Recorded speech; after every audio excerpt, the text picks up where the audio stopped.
frustrated with where you're at right now, maybe stunted in your progress? Well, if you are, I want to recommend a place for you to go called Growth Day. growthday.com/ed. It is the #1 personal development app on the planet. It's got all kinds of high performance techniques in there, courses, accountability, journaling, live speeches from some of the top influencers in the world, including me. It's an overall environment to change your life. growthday.com/ed. Welcome back to the show, everybody. So this lady that's on today, I actually sought her out after seeing her content. I think she makes some of the best content on all social media as it comes to business. She's got a background at Goldman. She's been in the VC business before. She's done all kinds of different things in business. And I love watching people online that I know have actually done the things that they talk about. And she's done that. So from Wall Street to Main Street to your living room today, I'm super happy to have her here today. She's the co-founder of Contrarian Thinking. She's brilliant. You're going to take a ton of notes. Cody Sanchez, welcome to the show. I'm excited to be here. I've been a fan of yours for years, Ed. I think it's really cool what you do online. Thank you. Well, likewise. All right. We're going to start something unique and rare. We share a brain on a lot of things. So I watched a piece of content here the other day and you're like, I think you can tell if someone's going to be successful in business by how they order off of a menu in a restaurant. This may not seem like deep content, everybody, but there's a huge lesson behind this. I so believe this to be true about decisiveness. So I'll let you kind of take the floor on it, but This is real stuff here. Yeah. We call it speed to urgency. So I think that if you want to hire somebody, you shouldn't go and see if you could have a beer with them at the airport. That's what everybody says. Can I enjoy a beer with them at the airport? You don't need to be friends. In fact, I think what you could do is you could watch them order at a coffee shop that has a lot of options for breakfast. And the thing that is really important to me is that they know what they want and they don't want to waste anybody else's time. Even better if there's a line. Yes. You know, I was at the coffee shop the other day. It was in La Jolla and it was like a young-ish woman and she must have taken 5 minutes. What's that? What's that? And there's two problems with it. One, how many times have you ordered coffee and you don't know what you want yet? Right. Come on, you're in your 30s. Second is, look at this line that you have behind you. You have no situational awareness that you don't want to, you don't want to make these other people wait. And so it sounds silly, but I think the way that we do anything is the way that we do everything. Yes. And so I try to be really thoughtful on the things that I can control, at least, not getting out of control. It was funny when I watched it. It's super legit. So like, most people that I have to come work for me, I actually go to lunch with them. And one of the things that drives me nuts is indecisive people. There's nothing wrong with that. Maybe if you're really deliberate, but I'm watching you and I'm like, hey, the thing you said about self-awareness is big. I know before I go to a restaurant what I'm going to get. Yeah. You know what I mean? Like there's only so many things on a menu. It's like, I'm going to have the steak. Let's just go. Like, anyway, or the person who like orders a million different micro details when they do it drives me up the wall. Anyway, that may your accountant. No, thanks. No, thank you. So this may sound funny that I started with it, but I'm like, one, it's a good piece. I like content I can remember. Yeah, me too. The way people teach things. So the one, I'm like, everyone's been behind that person at Starbucks. And if you haven't, you're that person. By the way. True. But the other thing you say in business that is not talked about almost anywhere other than you, it's a lot of things online about starting businesses. Real estate's a real big topic online. Almost everybody's sort of a real estate guru. Almost nobody talks about buying businesses other than you as a way to get into business. Mm-hmm. So let's just start there because to be honest with you, my kids are at that age now where they're going into business. And there's this huge part of me that doesn't think they should just start from scratch or they don't have to go buy multi-units like everybody's doing. But there's this entire other wide open lane that's almost a secret. So let's just start by laying the foundation for that. Yeah. Well, first of all, business is hard, insufferable, uncivilized, and brutal. And so anytime I talk about buying businesses, I get really careful to not have people think that there's some get rich quick, buy this guy's business. It's making $1 million tomorrow. That's not going to happen. And I get really specific too. If you go and buy a business, know one thing for sure, that the person who ran the business for the past 30 years in a specific trade knows more than you do. And so a lot of young guns come in and they go, 30-year HVAC company, they got a fax machine in here. I'm going to take this company. I'm going to 7X it. Assume you're going to do 30% worse to start. Right. And then in 3 to 5 years, you might 10 or 20 exit. Right. But give yourself that 12 to 18 month period. So those are my disclaimers. But the thought overall is simply this, that if you just look at the math, most startups lose money for the first year. You pay for the potential ability one day to make money in your startup. More than 70% of startups die from lack of product market fit. which basically means you came up with an idea. Your friend said, that's awesome. You should totally do that business. But those friends never gave you $1 for that business. Mm-hmm. And so startups, I think, should be done when you cannot sleep for the want of the thing. It has to exist in the world. But if all you want is money, there is money that exists all around in these small businesses. And in fact, what a waste that, we're here in Florida, right? The average age in Florida is 25% older than most of the country, which means that a lot of these people are right in the prime time business owner, 65 plus range. And who's going to take over their businesses? My belief is that maybe you don't even go in and buy it day one if you're a brand new young gun. Maybe you go work for them a little bit, learn the business, and then earn the right to take over the business. We used to do that. Yes. And now people just shutter businesses. What if someone's listening, they go, that sounds great. I don't have a ton of capital. You have this saying, I don't remember what it is. I'll let you say it. But the fact is most businesses stay for sale for a long time and aren't acquired at all. And I think sometimes people might be surprised how easy the barrier of entry is to getting into buying or acquiring somebody's business. Yeah, 100%. I mean, go into any room anywhere. I always play this game when I speak. I go, okay, business owners, raise your hand, keep it up. They keep it up. I go, how many of you guys would sell your business at the right price and the right terms? How many hands do you think stay up? Everyone. Yeah. Including me. Including me, right? Yep, right. And at varying times, you own multiple businesses. I own multiple businesses. I sell businesses all the time. Yep. And by the way, I've even given businesses back to the operator of a business because I made great money on it. And that operator, that was material to them and it wasn't material to me anymore and it wasn't worth my time. So I just transitioned the business back to them. No problem. Very normal. Yeah. And I think the ratio basically goes like this. Okay. Provide outsized returns and help to those who have ownership in return for future ownership. And all you have to do is start talking to the people who own these small businesses about this. If I come in, I help you operationalize the business. I take away some of your pain points in the business. Can I get a percentage of it, which is called sweat equity or expertise to equity? You could also have the seller finance the deal for you. Yes. Seller financing. Yep. Happens all the time in real estate. 60% of all businesses are sold with some percentage of seller financing. And so this is actually just a normalized thing that is not easy, but is common. Bathwater method. That's what it is, right? Oh, yeah. So bathwater method, I found this to be true too. Like I always like to say, well, I bought a lot of these businesses. To be candid, a lot of them that I've ended up acquiring required zero capital. Oh, yeah. Because the person was just so fatigued. They didn't get it sold. I'll let you talk to it because you're better than I am. But this is really important for a lot of you that are out there going, I'd like a second lane. Maybe it might even be a side hustle, small business, but also a transition out is a lot of people have their business for sale for a while. I love how you term this, so I'll let you say it, not me, but I have waited on people long enough where they're just like, look, I was selling it because I don't want to do it anymore. I thought I could get some capital for it. I can't now. Could we work something out where I can just stop, please? Right? Yeah, right. Exactly. So what's the bathwater method? Yeah. So the bathwater method is basically this. As a business owner, a lot of times you get to a point where you can't take it anymore. A lot of pain in the business. And what do you do in that point? You throw the baby out with the bathwater, right? And so there is bathwater. It's hot. You don't want to sit in it anymore, but there's also kind of something precious in there. And this happens all the time with businesses. And so the idea is, how do you connect those bathwater owners with potential bathwater sellers? And I haven't figured that out yet, except talking about it. We're going to work on that. But it's a business. Yeah, they're all around. And so for instance, there's this one. Actually, I've never told this one. It's a very particular story. There was a company called Strike Fire Productions, and it was a small podcast production company, like what might produce yours if we weren't in your own studio, right? Somebody's got to shoot it. Somebody's got to edit it. Somebody's got to upload it. I use one of these for my podcast. Yep.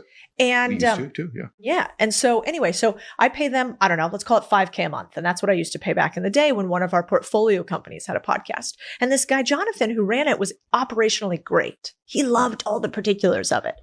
And I remember one day he looked kind of stressed and I was like, Jonathan, what's going on, man? How you doing? He's like, I hate sales. I hate selling these people. I hate following up with them so much. I'm like, do you need more sales? You have more capacity, but you need more sales? He's like, yes, I do. I'm like, perfect. Why don't you let me earn in to like 49% of the company just through me bringing you referrals? And if I bring you enough referrals to cover double the revenue of what you have right now, you basically give me 49% of the company, but you make double what you're making right now. And he was like, that sounds great. And then I took the company, and in that instance, you wouldn't even have to do it. I think I gave him 10K, like just as like a, hey, I'm here. I'm in it with you. Yeah. It was a small company making a couple $100K. So we doubled the company. And then I just flowed off of it because it's recurring revenue. Yes. So that exists all around. It does. See, this is why it's a unique podcast today, because a lot of times you get this now too, because of your brand and what you know and your connections, your relationships. You and I get offered to get equity in companies we don't have to give capital to because we bring a value add. Mm-hmm. The value add. And I wish somebody would have whispered to me when I was younger and said, you have value adds as well. Younger, get equity for that value add as opposed to just compensation. Not enough of you are thinking right now about the thing you could bring to a small business that could let you get equity. Maybe you don't end up with all of it. Maybe you end up with 49% of it or 25% of it. But I'm now to the point, even athletes that I work with, you and I were talking about some of the athletes that I work with. And the principle overall that I want to get across before we keep shifting today is you need to start to think like owners, everybody, and equity in things, and not just being paid for services. This is the shift that I think you could bring to the world that you've started to bring, but overall, more ownership, more equity for the value you bring, everyone. So like a lot of the athletes I work with, they'll get an endorsement with Monster Energy or so-and-so or a tequila company. And I've told the right ones early, I said, listen, take less cash from them and ask for a piece of it, because if these things hit, you're wealthy. End up with a portfolio of a few of these things. All you need is one of them to happen. And not enough of you that are in midlife that have skills and talents, or young people that have something you've graduated with, look for equity for the value that you bring. Now, in terms of the type of businesses, I like this, she has all these sayings that you remember, right? So tell them what the sexy, boring matrix means. This is really, really good. Yeah. Well, it's essentially, if you think about it, it's a graph where on the left-hand side of the graph, you have what I call boring businesses. How do I define a boring business? A boring business has no moat around it, no particular technology, no words proprietary. It's things like landscaping, roofing, etc. On the right-hand side, you have sexy businesses, right? This might be like SaaS companies, or I want to be a celebrity, right? Mm-hmm. They're the things that actually, if you look at the average income in a sexy industry, it's about 2/3 less than a boring industry. So like the average income, for instance, median, not average. The median income in a sexy business, aka marketing for Hollywood celebrities, is like $37,000 a year. And the median income for a welder is like $78,000 per year, right? And then on the upper end, you're looking at the return of not just a salary, but the total valuation you can get in the industry. And so the long story short is, the sexier the business, the less money you make on average. Yeah. Fact. The more boring the business, the more money you make on average. And so, when I was looking at things to do. So good. Yeah.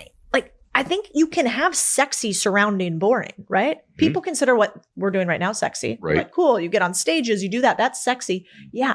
But that's not where most of our wealth is made. Mm-hmm. Most of our wealth is made from taking those ideas and applying them to boring businesses. I'm looking right now, I should be careful. This will probably come out after I've decided, but I'm looking right now at acquiring a plumbing company. Oh yeah. Well, I'm here for you. Tell me. Okay. I hope it's a big one. It is relatively big. And where I got the idea from was, this is interesting. I was talking to somebody at a restaurant.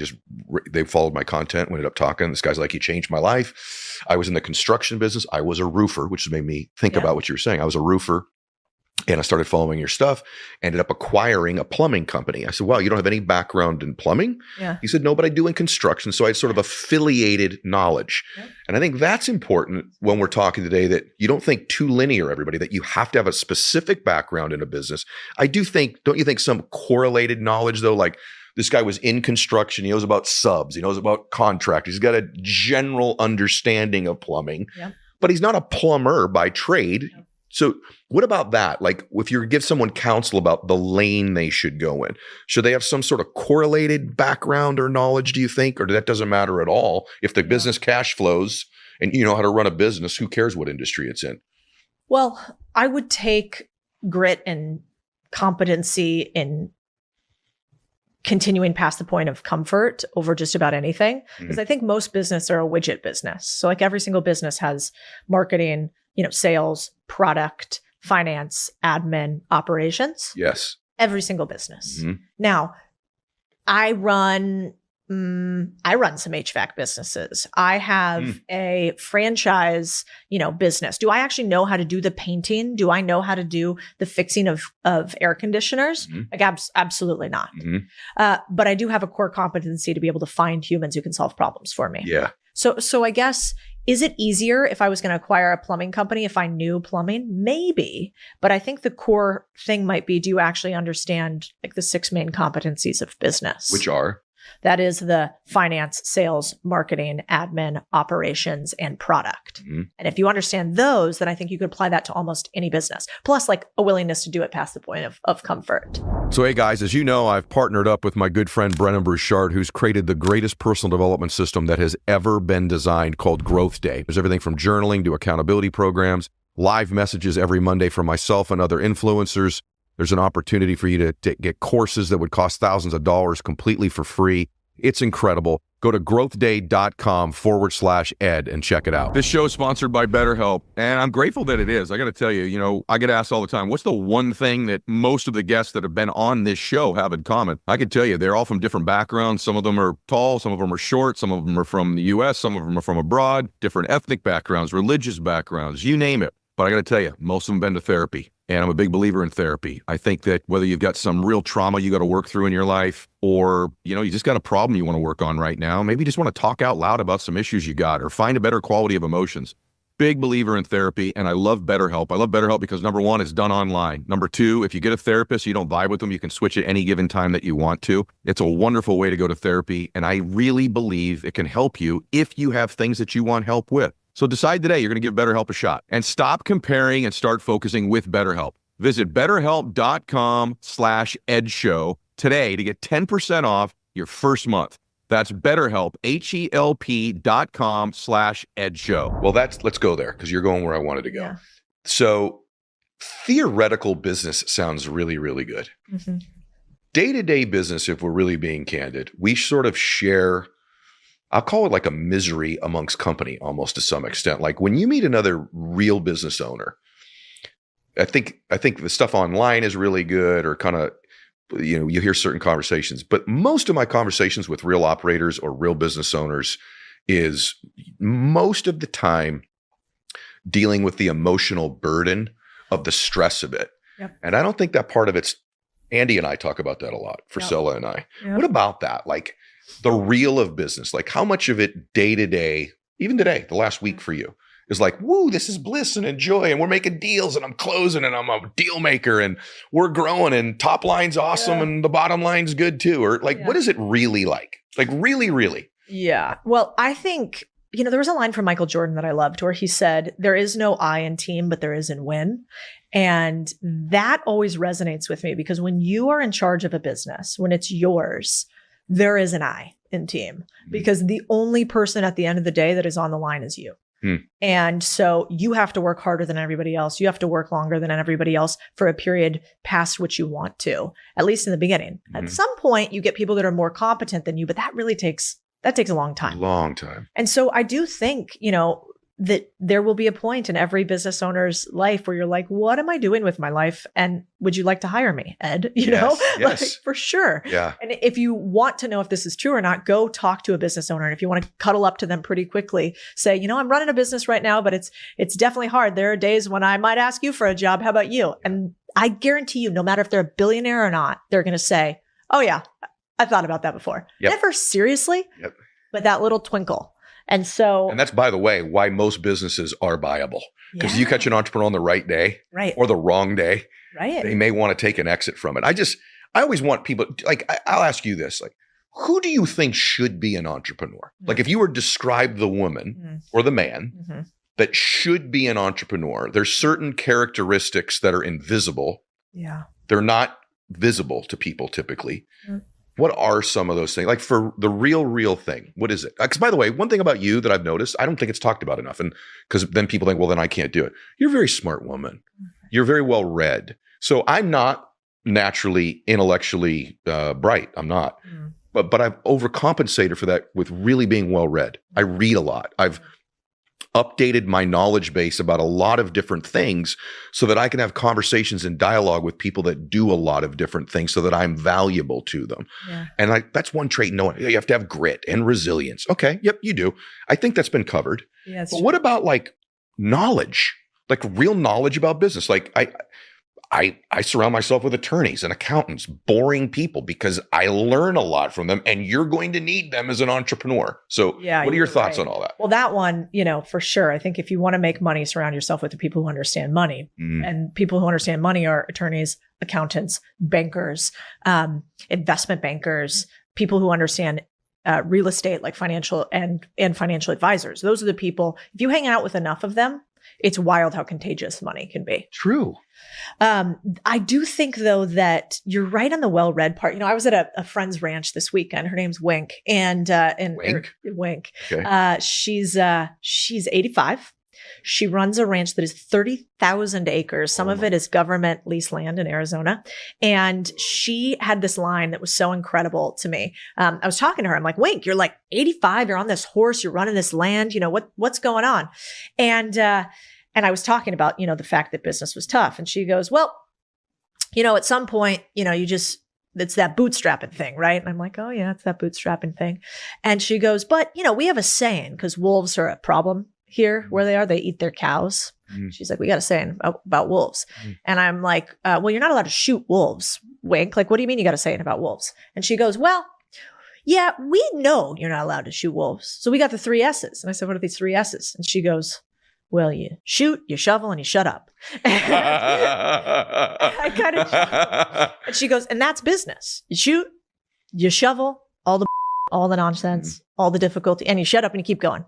And so sometimes I remember those 3 S's, and I think real business owners know that that's there. The last thing I'll say, though, is I think too many people tell other people that they can't be entrepreneurs. And that actually bothers me. Because there are a bunch of people online like, Cody, must be nice for you and Ed, and like, all these people aren't actually doing it.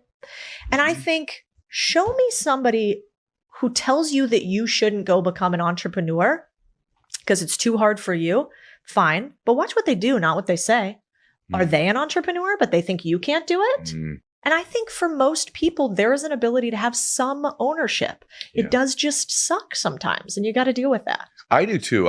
I'm amazed by how many people will take advice from somebody who's not successful in the area you're seeking the advice. Right. Meaning it doesn't mean they're a bad person or that they're unsuccessful. They may be an incredible father or mother, but they're not an entrepreneur. They shouldn't be giving you advice on that. Or they're like an amazing person of faith, but they've never made any money. Why are you taking money advice from them? Or vice versa. Yeah. Taking faith advice from someone who's got no faith just because they have a bunch of money. So I think the area, I think it'd be very rare, at least in my opinion. Like, I think most people can be an entrepreneur on some level if they find the lane they want to be in. Yeah. Do you think part of it is, maybe you don't, because I think you look at these businesses as these kind of objects. The E-Myth, Michael Gerber has this great line in the E-Myth. You read the E-Myth before? Yeah. Where he says, picture your business as if it's a product sitting on a shelf by itself. That's almost the way I look at your approach to things. Like, these are different products that you can acquire. Do you think that is there one particular characteristic, though, that you go, that's the thing for an entrepreneur? They got to have that, or chances are they're going to lose. Yeah. Well, I think the high level entrepreneurs, they have one thing, and that's if you go to hire them. For instance, we started a company called Biz Scout, and I bought the company. I'm scaling it. We put a bunch of money into it. We raised some money for it. And I had to go find a CEO for this company. And I interviewed all these people. And the thing that always tells me if the person is going to be an entrepreneur eventually is, will somebody follow you? And so when I interviewed him, he was great, said all the right things, former athlete, kind of check. I like former high performance athletes. I like people who've been in sales and marketing before because they've eaten a lot of I like people that have led technical teams and done sales and marketing because it means they can do both sides of the business. He had all of that. But when I said, hey, Bobby, I don't know how much money we're going to have in order to run this thing to start, So I don't know if we're going to be able to bring all your people. So I'm negative framing. I don't know if we're going to be able to bring all your people. Like, what people would you absolutely need to bring, or not? So I'm not doing a leading question like, well, who would you bring along with you? Which if they're smart at all, they're going to go, oh yeah, I got a few people. I'm negative framing, saying maybe you can bring nobody. And he's like, we have to bring Danielle. She'll follow me anywhere. We have to bring this guy and this guy. I'll take a salary decrease. And I go, oh, that guy's going to win because other people who already have worked with him will follow him.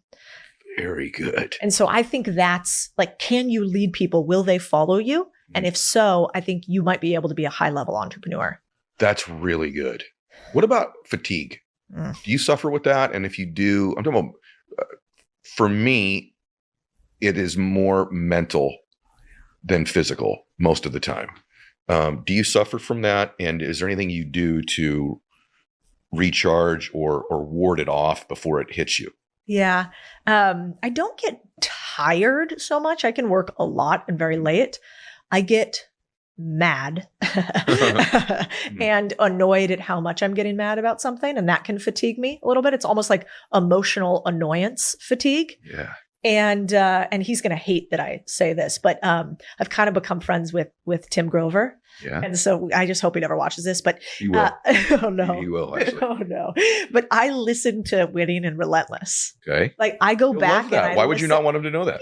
because I think winners shouldn't have to listen to that actually. Right. And I think that's what he's going to tell me. He's going to be like, become so hard you don't have to listen to my anymore. And I'm going to say, yeah, Tim, you're right.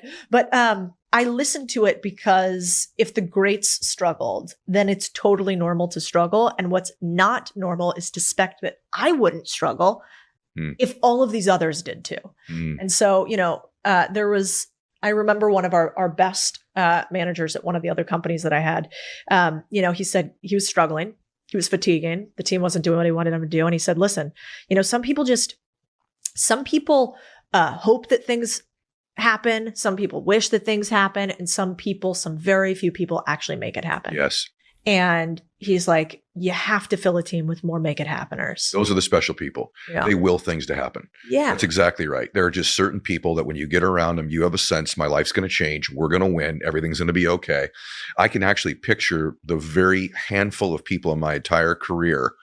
Maybe it's two hands where they will things to happen. Like legitimately, I'm talking about leaders of businesses I've been in. I know what you're referring to as people in your team that can make things happen. You give them something, they run, it's even better than you think. Yeah. But you're 1,000,000% right. There are just certain people that will things to happen. Where should someone be looking to buy a business? Are there places that they should go? Like if someone's listening, they go, okay, I wasn't interested at all. Now I'm going to start looking. Where would they look? Yeah. Well, the two things. One, we're launching something, so stay tuned. I'll have to tell you about it. But this is my $1 billion bet. We'll see what happens. Okay. There's so many places now. There's Biz by Sell, there's LoopNet, there's Flippa, there's e-commerce flippers. Online sites for buying businesses are sort of like going into IKEA without a list, right? You're just like, whoa, there's a lot of stuff in here and a lot of it's trash. Right. And it turns out the second that you buy the thing, you realize that you also bought a secondary job because you ever tried to put anything together from IKEA. It's a nightmare. And so we're trying to figure out how to make that a little bit easier. I think the real way to buy businesses right now, though, is what I call your center of influence or your personal P&L review, which is probably how you've bought them before. Yep. You're like, I have a big expense at this business. Plus I'm driving these people millions or hundreds of thousands, or if you're smaller, thousands of dollars a year or month. What if I just asked to acquire part of that business? Or what if I acquired that business and turned that cost center into a profit center? Is there a lane you'd avoid? Are there businesses this is just not a lane I'd go into? And is there one or two where you're like, you should be looking there? There are many businesses I hate.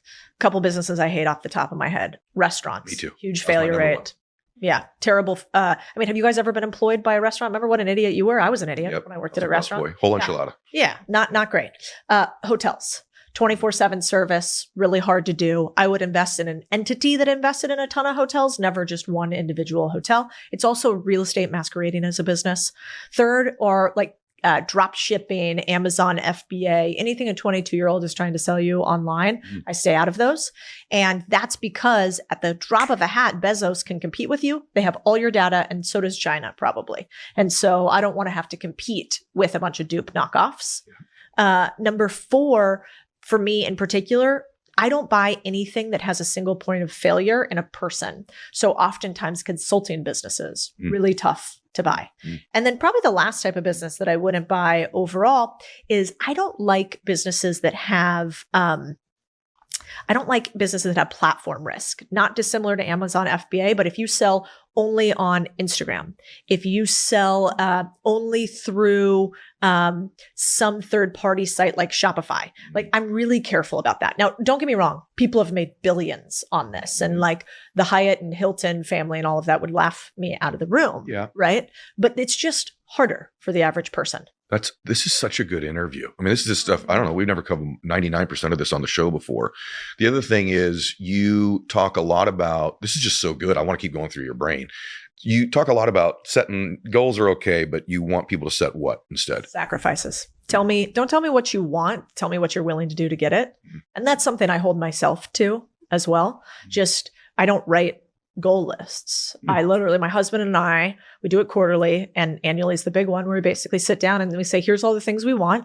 What are all the things we're going to have to give up to get it? And so, this quarter we had one business with a lot of issues in it. And so we had a big plan that every year we go to Bonnaroo, which is where we met and where I got engaged. And I was like, this year, I'm like, babe, nope. We're not doing it. Now, could I go to Of course. Can I afford it? Can I have the time? And I said, no, we're sacrificing this because I do think that the universe likes signals. And when you say, I'm serious, I'm going to fix this and I am focused on it as opposed to, a beautiful set of distractions, things change.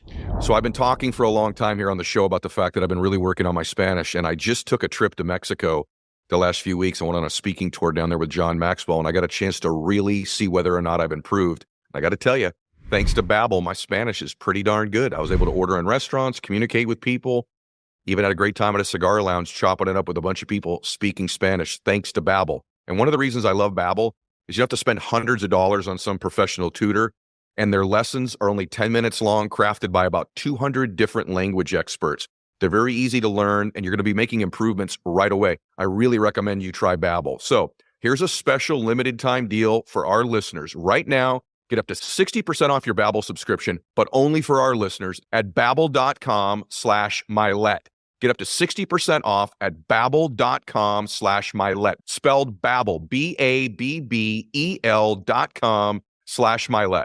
Rules and restrictions may apply. Please visit babbel.com for details. Hey guys, I want to talk to you about Shopify. Look, when I started the show, the furthest thing from my mind was doing online business, and now I can't imagine my life without it. So I love Shopify because they're a global commerce platform that helps you sell at every stage of your business. So whether you're in the startup phase where you're just launching your online store, or you're at that really big business where you're like, hey, we just hit $1 million in order stage, Shopify is there to help you grow. They've helped me through every single stage. I wouldn't even know what to do without them. So whether you're selling shipping supplies or promoting productivity programs, Shopify helps you everywhere, from their all-in-one e-commerce platform to their in-person POS system. Wherever and whatever you're selling, Shopify's got you covered big time. They help turn browsers into buyers. They convert their checkouts 36% better than all the leading competitors. And I've used them for everything I do online. So every single thing you see that I market online, Shopify is somehow involved. I wouldn't even know what to do without them. Sign up for a $1 per month trial period at shopify.com/Mylett, all lowercase. Go to shopify.com/Mylett now to grow your business no matter what stage you're in. Shopify.com/Mylett. Also distraction-wise. By the way, I'm the same way. Yeah. One thing about entrepreneurs that does surprise me, and I don't mean to sound joyless in doing it, I'm amazed by how many vacations they take compared to the ones that I know. Yeah. In other words, the ones that I know, that you and I both know mutually, I vacation, but it's hard to get me to do it. And I feel like I just don't like leaving for too long because I lose momentum. I certainly haven't taken a lot of long vacations in my life. I like 2 or 3 type day ones just because the distance and the momentum or whatever it is. And maybe you go, well, that's because you haven't hired great people around you. Potentially that's true. But I'm amazed by the long breaks I see so many successful entrepreneurs take. And I'm like, I don't know many personally that are that successful that are on vacation every other month. Now, I know a lot of people listen to this and go, that's because you haven't figured it out, man. You got to have systems. You got to have people in place. I got systems. I got people in place. I'm also a business owner and I know what that's like. I'm just curious. And by the way, completely feel free to disagree with me on that if you disagree. But But No. what are your thoughts on that? I think it's, everything is about what you want out of life. And a lot of people are okay with, not a lot of people are okay. A lot of people are thrilled with hanging out at every softball game with the kids, like my dad did, which is incredible, in being around family and in not being a billionaire, like, Totally agree with that. which is beautiful. Absolutely. I'm on board for it. I am a psychopath that wants to be a multi-billionaire. Why? I'm not really sure. I think it's fun right now. Maybe at some point I'll change that. And it's not really for ego. I don't really buy anything fancy. I'm not like, I have a nice watch. I kind of like clothes. But I just like the game. I like the game. And so I think for those people, how I see them is like, oh, okay, you're at this level. Like, you want to stay a level 4? That's awesome. But now I know you're a level 4 entrepreneur. Yeah. And I don't partner with level 4 entrepreneurs. I help level 4 entrepreneurs. I support you. I hope you find joy and help in the things that we do, but I don't partner with you. And every time I've broken that rule and haven't dug deep enough, it's where I f***ed up and I've gotten into a bad partnership. Yeah. I want to make sure that my audience knows I completely agree with that, by the way. And I've changed as I've gotten older. I'm probably less that intense person in the sense that I am now more appreciative of the time. And I have such admiration for people who, whatever it is you want in your life, you get that. Yeah. To me, a happy life is show me your blueprint for your life. And if you're living it, you're successful, whatever that is. And as I've gotten older, my blueprint has changed where I want more time. I want more of those other things. So I think your audience knows that. I hope so. I want to make sure that I'm clear on that. Having said that, a lot of you that are early stage entrepreneurs, which is what I meant earlier, taking off as trying to get the plane off the ground is, it takes a lot of force to get it in the air. Once it's in the air, it's much easier to be at a cruising altitude to some extent. But I just see so many that I think they think it's at cruising altitude and it's still in the liftoff phase, I guess is the best way to say it. And it's like, man, you're letting off the accelerator an awful lot in the takeoff phase. Whereas you got to be careful because that's what you see on social media. It looks like everyone's in Barbados, everyone's in Cannes, everyone's in St. Bart's. That's not where I was when this thing was in the liftoff phase. And the truth is, I'm not even there now most of the time. 100%. One little hack, because you're here today, for those of you like, yeah, but I want to have a great life.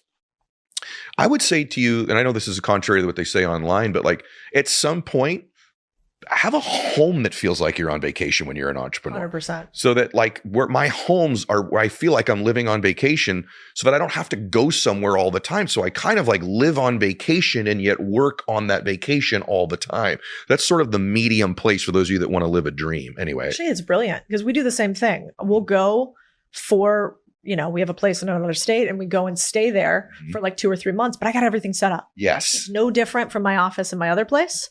And I think that's really, really powerful. Yeah. And so there's a power of place, there's a power of routine. And I think as often as you can stay inside of that is your higher likelihood to succeed. But I also think people don't really need more people telling them that you're okay, you're perfect the way you are, you don't need to change anything, you can go slower. There's enough of that online. You think so? I think go on Instagram and have people tell you that working's bad, capitalism's awful, money's bad, and you don't need to work that hard to achieve what you want. And universal basic income is around the corner. I think there's plenty of that. I think actually more people need, hey, it sucks, it's worth it. It's not going to be easy. But then after you have achieved what you wanted out of life, other people can't assert their will as easily on you. That's a fact. It's interesting. I've had this philosophical discussion because I was at most games, but I wasn't the dad who coached the teams. And there was a part of me as I was coming up and even in life when, I wish I had done that. Ironically, I'm now at this age now where the guys who coach the teams, they are grateful they did it, but there's a part of them that's like, now I'm 55 and I'm scared because I'm not financially equipped. I am at risk. I can't care for my parents like they need right now and my family. And so you have to be careful with those choices that you make all the time. It is great to applaud the person who's there all the time, and that's a great life. Every sacrifice has a choice. To go back to the sacrifice thing, don't you think it's important what you said? I want to just build off of it and have you elaborate on it. I think you need to decide that sacrifice thing in advance. I think what most entrepreneurs do, or just humans, they don't negotiate the price tag in advance. And then while they're going through the effort of doing it, they're expanding and expending all this energy on the internal negotiation. Is it worth it? Oh my gosh, it's costing me this. I didn't know it was going to be that. I think there's brilliance in what you said about on the front end, deciding as a family, as a couple, or as an individual, this is the price I'm willing to pay, so that you don't spend all this mental gymnastics negotiating it constantly. It's actually, I love that line. You should negotiate the price tag of your sacrifice ahead of time. Brilliant. I learned this from my husband in a lot of ways. He is former military, ex-Navy SEAL. And so watching him is really interesting because he's so regimented on so many things, because he understands that the most important thing you do as a Navy SEAL is not shoot or, fight people. It's you make decisions. Mm. Your most important weapon is your brain and your ability for that to not fatigue. And so decision fatigue is the biggest enemy in warfare. I have to make so many rapid decisions that I need to have a lot of capacity for the important ones and the understanding of when is it important and when is it not. And so what does he do?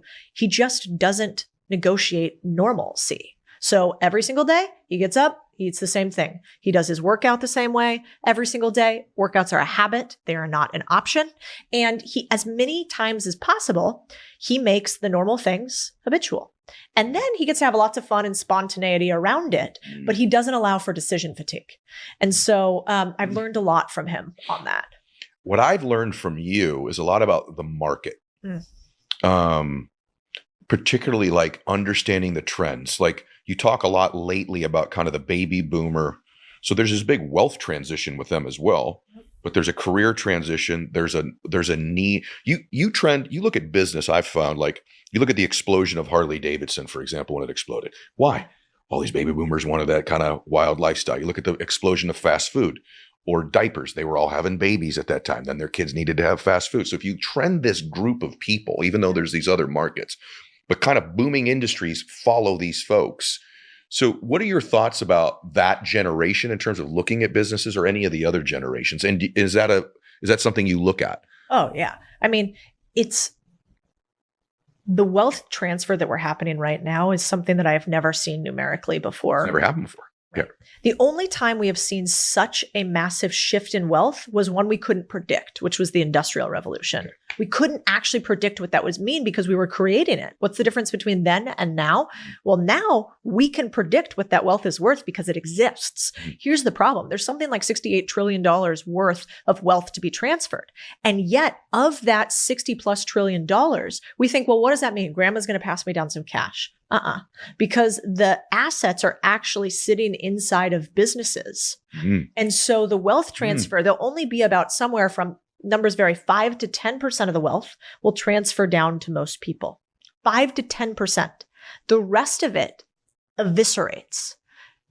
And why? Because people are living longer, because people are rolling down their businesses, not passing the business forward, because people are reverse mortgaging into their houses in order to deal with the fact that the cost of living for getting older is increasing, and their savings haven't increased. Wow. The average business owner has 90% of their wealth tied up in their business. You're right. Keep going. That's in their business. So what does that mean? That means, and the numbers track, right? 90% of wealth in the business, 5 to 10% of the wealth gets transferred outside of the business. So if we don't transfer the 90% by buying these businesses, it eviscerates.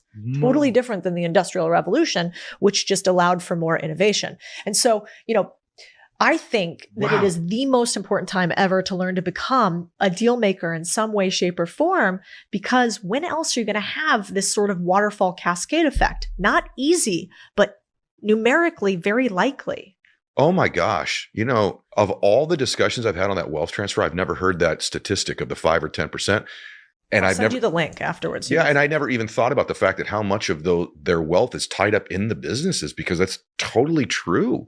Yeah. Wow. So you said something about innovation earlier. I'm curious. This is such a wide-ranging, cool conversation, but what are your thoughts about AI and what's going to happen to all of us because of it, or with it, or nothing? Well, what's interesting is my husband co-runs the Defense Innovation Units, which is a part of the Department of Defense's commercial AI portfolio, which basically means that he looks at how all of the AI companies that exist could apply to the defense of the United States. And so he's ran, two AI companies, has another one right now called Nomadic that helps determine where refugee and homeless encampments are in order to properly track them. Okay. And so when it comes to AI, I always usually revert to him because I know a lot about automats and car washes and nothing about robots. But one thing I do find fascinating about AI is look what it's done, which makes all the sense in the world. It has capitalized on government entrenched, super lobbyist intensive, non-regulated industries first. Why? Is that because AI is better off drawing and writing than doing anything else? No, it's because the attorneys and the financiers are going to fight AI coming in and taking away their jobs first, right? But who's not? The artists. And so so what I see is we need to change the way that we think about labor. We thought the robots would take over plumbing. And in fact, that's very hard to do. They're going to take over copywriting because all that is data analysis. Oh. And so I think that boring businesses actually have an even bigger place when it comes to AI because it's very hard to create real life hardware robots to re-roof your house. It's not hard to write a great tweet. Wow. What do you, okay. Wow. Okay. I'm processing that because that is exactly how it's happened. Yeah. It also gives you kind of a point of direction of where to go in terms of businesses you would acquire. I'm going to ask you certain demos, just advice you would give. What advice would you give to a 25-year-old right now or your 25-year-old self? Just overall business life advice. I'm going to go through 3 or 4 demos with you. Yeah. One would be, I think, success is contagious. So you want to get around people whose dream day is your Tuesday. So because then it's just more likely that you will succeed if you are around other people who succeed, which is there's all these studies that show if you hang around other people who are fat, you have a higher likelihood to be fat. If you hang around with other people who have a 6-pack, you have a higher likelihood to get a 6-pack, which is wild. And that's just because behavior is habitual and humans learn from mimicry or imitation. And so, so I think the most important thing you could do is that old, you are the average of the 5 people you surround yourself with I think that's Jim Rohn, right? I think so too. So I would say first it's Cody, stop getting in the wrong rooms. Like get into a room like Arete, get into a room with other people who are winning. That's one. The easiest thing to change in life, I always think you have a who issue, not a how issue. I rarely know the how. I often can find the right who to solve my problems. That's easy to say, really hard to do. Nobody takes that advice.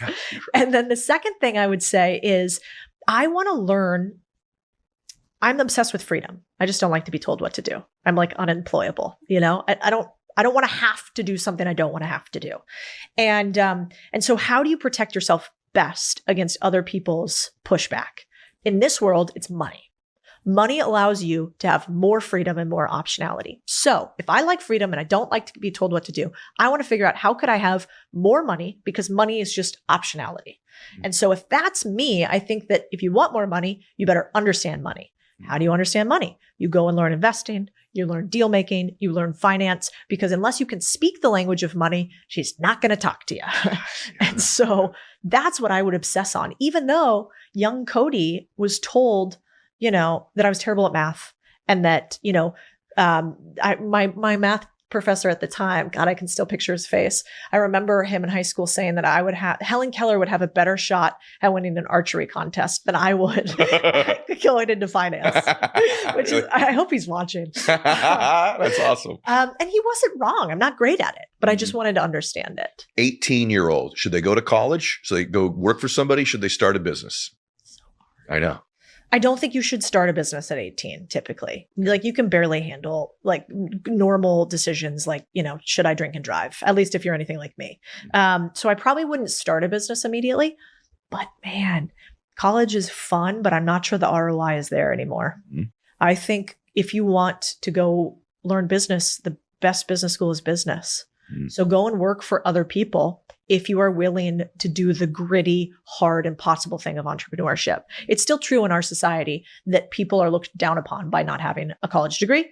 And the more prestigious your college degree, the more educated people think you are. So if you can get into Harvard or Stanford or wherever, I can see why you would still want to do that. But in my opinion, your ROI is not going to be there as much as your credentializing and trying to get other people to feel like you're worthy. And so asking yourself that question. I think some of those, that's the hardest one. And I don't know the answer. My answer has been landing lately similarly to yours. Yeah. Some of that Stanford Harvard thing, you do inherit an alumni of relationships and connections. And to your point earlier about who you know more than the what, you are going to end up being connected at some of these really exclusive places potentially, but they become kind of a breeding ground for non-capitalistic thinking and some other things as well. So it's really a difficult. Did you go to a fancy college? I didn't. I went to college. I went to college. I went to play baseball, really. Yeah. And I'm glad that in my case, to be honest with you, I don't even know where my degree is. And I didn't even go to graduation. I didn't even walk. And I regret it because Maya Angelou actually gave the address and I wish I would have gone. I didn't know it was going to be here.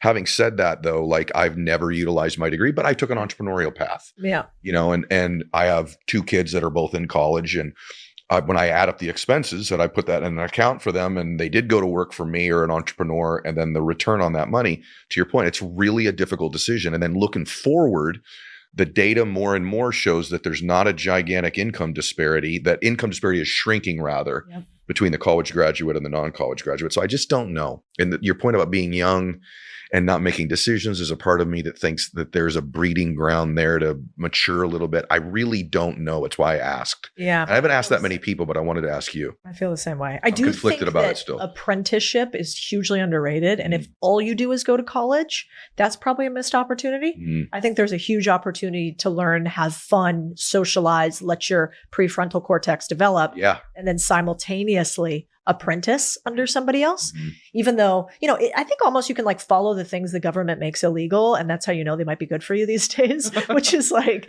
you're not allowed to have unpaid internships.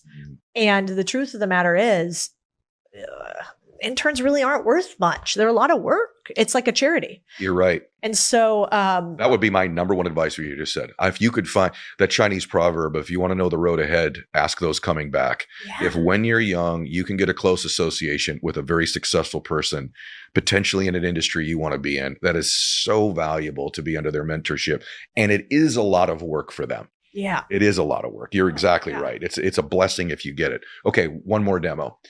I'll call it moms, but say single mom. She's 30 years old today, or maybe her husband's got a job, but we'll just take mom, a couple kids at home, and maybe potentially going, I want to create something. I want to control my time and my destiny and my future. I want to provide for my children in a way that potentially my current career isn't or won't. Yeah. I know this is a really hard question, but they're sitting there. They're busy too, right? That mom is busy. She's got work. She's got a couple kids. She's got a social life. She's got the kids' social life and their games and their sports. At the same time, she doesn't want to wake up at 50 years old and regret not trying to do something in addition, if she so chooses to do something in addition, because that's a pretty damn full life in and of itself.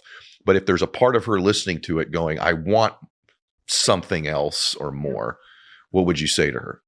I would say, first of all, you're perfectly capable and you can do it. I think a lot of times when you get out of practice at a thing, you don't immediately think you can go back and run the marathon at the same speed that you used to. Yeah. And so, let's be real. If you've been out of the game for a little bit and you're not working and you've been home with the kids, you got to train, which means that you're going to have to go work in a job that's probably not at the level that you want to and work harder at it than you think for a while. And that's one thing I've seen with people who get out of the workforce. I had a family member that got out of the workforce for a long time. Your world shrinks.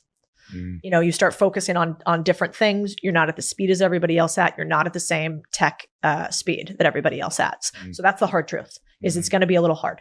The wild thing though is if you apply yourself for a year, working pretty hard in a career again, I think you can turn it around. Goldman Sachs has a re-entrance program for moms who left the workforce and want to come back. That's really good. The second thing that I would say for those working moms, so we have an institute where we teach people to buy small businesses, and we put 3,000 people through. And I'm pretty data based, so I like to analyze who succeeds, who doesn't, what happens. One trend I've noticed: women don't negotiate as well as men. Categorically, they have a harder time negotiating. A lot of times when you go to buy a business, at the end, the seller's like, oh, well, this extra thing, or like, let's throw this in, or I didn't realize that. Women give a lot more on those. So if I was going to tell women to go learn one skill, it would be negotiation. Go try to figure out how to negotiate more salary in the job you have right now. Go try to figure out how to get a higher paid job than you do right now. And you need to get that negotiation muscle going up, because you guys learn from a young age how to do it as guys. You're always giving each other you're kind of mean to each other. You get used to that. You get used to rejection because you're going up to women and they're telling you to pound sand. We don't have any of that as women. And so we have to build up that negotiation muscle. And that's one of the biggest weaknesses I've seen in a lot of women who go to buy businesses. So I would obsess on that. And then you can be exemplary at it. You just don't have as many reps as guys do typically. Your work's so brilliant. By the way, I want to say one thing. I don't think I would be here in my case if my mom wasn't a stay-at-home mom. Yeah. I just want to make sure that I say that, because I came from a somewhat of a dysfunctional family with my dad being an alcoholic. And so the most important thing my mother did for our family was be there for me, raise me, care for me. When I came home from school, it was my mom who got my report card. Yeah.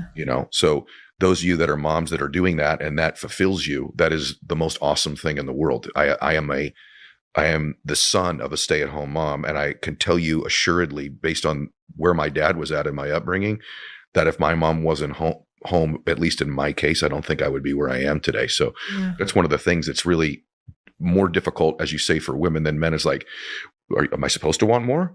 Yeah. And if I do, should I feel guilty if I want more? If I don't, am I not striving to grow and be better? And whatever it works for you and is right for you is the answer, by the way. That's true. Speaking of that. Did she find something, like one thing I see with my generation, I'm 37. I see a lot of my friends who stayed home with their kids. Now the kids are kind of grown up a little bit. They don't need them as much. Yeah. And I've seen a trend where now they want, whether that's societally based or not, they want something that's theirs, not necessarily work or otherwise. Yep. But did she have that? No. And by the way, I think I always wanted that for my mom after the kids were gone. Now, ironically, since my dad passed away, I think she's become a much more independent person. I think that generation, to some extent, maybe, it was a very traditional relationship. My dad was the man of the house. He provided. Yeah. And yet my mom was the stability in a very unstable environment. I have 3 sisters and a mom. I think it's why most of my best friends in this space are the women in the space. Yeah. And I think it's because I had such a stabilizing factor with my mom in my life. We would not have had a family without my mom. And so, but no, I wished that for my mom. As we had left, I was looking for that for my mom, but my mom has actually found it since my dad passed away, but that was awfully late in life. Great question. And it leads to my next one. It's not really a business thing. It's just a life thing, but business is connected to it. Do you think you travel a lot, you're around a lot, and I do too.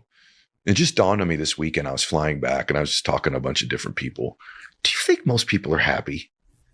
No. And if not, why not? No. And I have some unique insight into this lately because I've become friends with a guy by the name of Arthur Brooks. Do you know him? I do. He wrote the book with Oprah, right? Yeah. Have you had him on your podcast? I think they were scheduled to be on and I had to reschedule. Okay. Yeah, I should. He's an incredible human. Okay. He's so good and polished. You'll have to rattle him out of his polish a little bit. Shake him to get. Because he's been doing this for so long. But I've known him for many years through the think tank. And what's fascinating is the studies tell us that on average in the US, we have 2 things happening to our happiness. We have what's like a climate effect. So 3 to 5% decrease in happiness every single year. And then we have what is called a weather pattern effect in happiness, which would be like COVID, 15 percentage point drop in happiness during COVID that we have never recovered. And what's fascinating to me about the happiness epidemic is, Arthur nails it. He talks about what drives happiness because he runs the Happiness Institute at Harvard.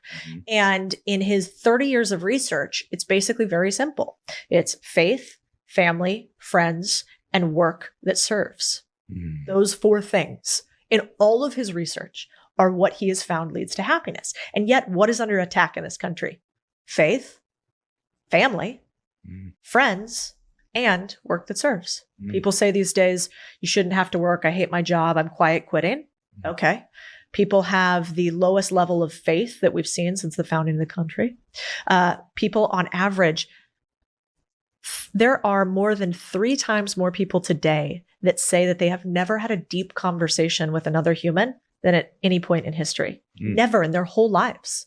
And that there's 30% of people that say that nobody knows them well. Not one person truly knows them.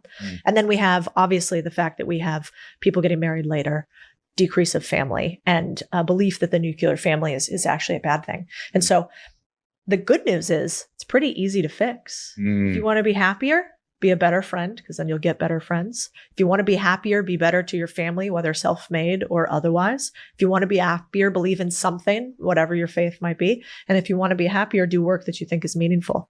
Very good. That's it. Really, really good. Yeah, I have this theory. I'll attach something to that. Just curious what you think about it. I think each soul, each human is born with a desire to express their being, express who they are. Yeah. So like we talked about my mom. In my mom's case, I believe my mom's form of expression was through her family and serving her family and contributing to her family. She expressed her giftedness and her nurturing that way. I think for someone like you or I, it's the expression of our being through business. For me, business is an expression of me. It's an art form and a science. So is my speaking. So is doing a podcast. It's a form of expression. I think about, it may sound odd, but I think someone like your husband that's a Navy SEAL, one of the ways he expressed himself is in being a defender of the country and a masculine person and standing for certain principles and standards and living a particular way. He's expressing himself, right? And or an artist expresses themselves. A carpenter expresses themselves through the work that they do. So I think that happy people have found that form of expression to some extent as well. And unhappy people have this internal conflict of knowing they're an unexpressed being still. And I feel strongly about that. I'm curious with you. Yeah. And I don't know if you've ever been asked this before. One, am I crazy about that theory? And are you happy? Yeah, that's a great most of the question. time? I think You're a very right. serious person. I am serious. Yes. I think you're right. That tracks for me. I think that seems reasonable. That I have a saying that I stole from Emma Bombeck, which is when I stand before God at the end of my days, I hope I can say to him that I have not one drop of what you gave me left. I have squeezed it all. And it's sort of like that Hemingwayism, I want to slide into the pearly gates, bruised, beaten, and trodden, right? And so, like when you hear those lines, if you're alive, you feel it. Yep. You feel it. You feel the life. And I think when you feel those lines, when you get that tingle, that's when you know that it's truth. And so I think you're right. I've never heard it as they're unexpressed beings, but I think that is it.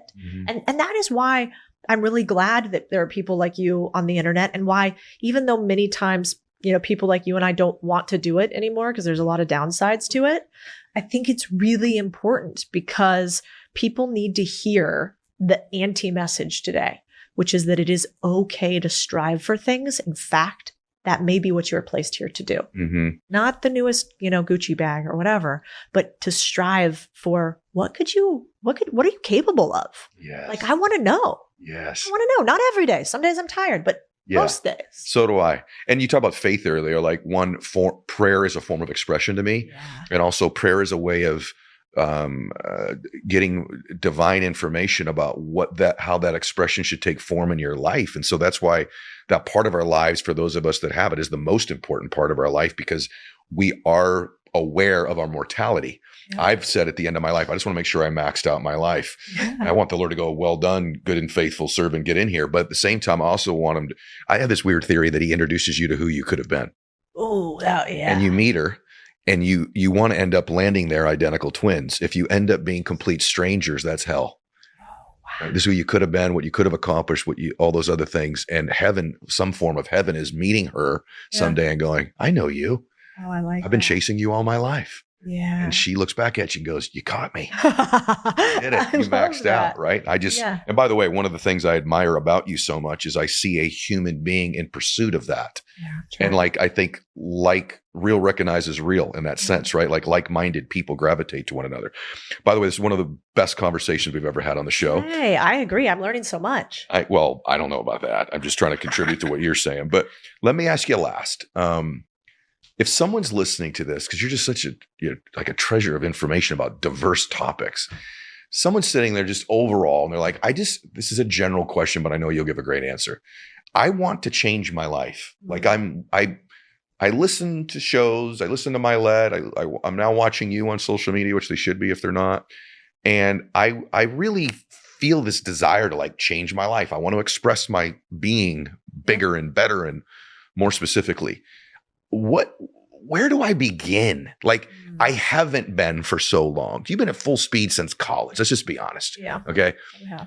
Someone listens that's not been. Yeah. And they're like, I'm waking up right now. I'm awakened. I'm excited and inspired. Do I go buy a business right now? Or like, what do I go do? What would you recommend I do to begin that process of change in my life? Make one big physical, almost irreversible change. And the reason why is I think the easiest thing to do is what? Is move your body. You know, the easiest thing to do is decide to not put something in your mouth that you wanted to put in your mouth before. It's actually the physical stuff that's easy. The mental stuff is really hard. And we talked about this before too. And so if I wanted to change my life, I would pick something that felt uncomfortable, but I knew I needed to change physically. So that might be move. Move out of your city right now. Move to a city where the game you want to play is being played. If you want to be in real estate, move to the city where you think you can learn that. If you want to be in media, come to Austin. Everybody in media is in Austin, but move physically. I think we did a study actually looking at traditionally successful people at the highest level. So let's say 8-figure plus in net worth, if that's how we're going to define it. How many of them had never left their hometown even to go to college? I could find one. And so, okay, maybe that's step one. Physically move yourself because that's hard to do.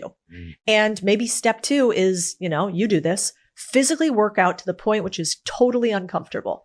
Because I do think our mind follows our body. Tony Robbins, so many people have told us this again and again and again, and there is no excuse for not doing it. And so that would be the first thing that I would say. Just make a big, huge commitment. And that's why I'm such a big fan of Andy Frisella. I mean, I call her my cousin, but she's just a very dear family friend.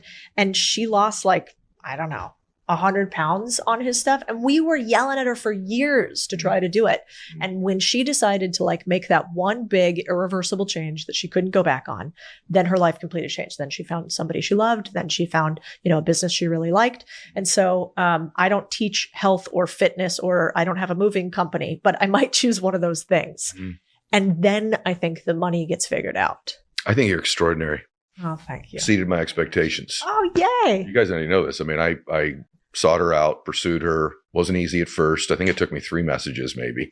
I'm terrible at DMs. No, but it was great. And then she was gracious enough to come here in person, which I'm really glad we did. I always like in person. Yeah. It's my new thing that I don't want to go on other people's podcasts if they're not in person. Because if I don't want to make a commitment to have that conversation, then I'm not sure it's a conversation I need to have at that moment. I'm grateful you made the commitment. This was extraordinary today. Thank you. Yeah. And when the book comes out, I'll have you back on. Yeah, 100%. I would love that. Oh, that'd be amazing. No, we're going to do that. Okay, great. You guys, this was Cody Sanchez today. She's incredible. Go follow her on social media. That way you can just get all of her information and when her books come out and different things she's offering. She has I just call it like a contrarian, true approach to business and life that resonates with me. And I'm pretty sure that it resonated with all of you guys. Share today's episode, everybody. People need to hear this. So much great information today. I told you you'd want to take notes. Listen to it again and write it down.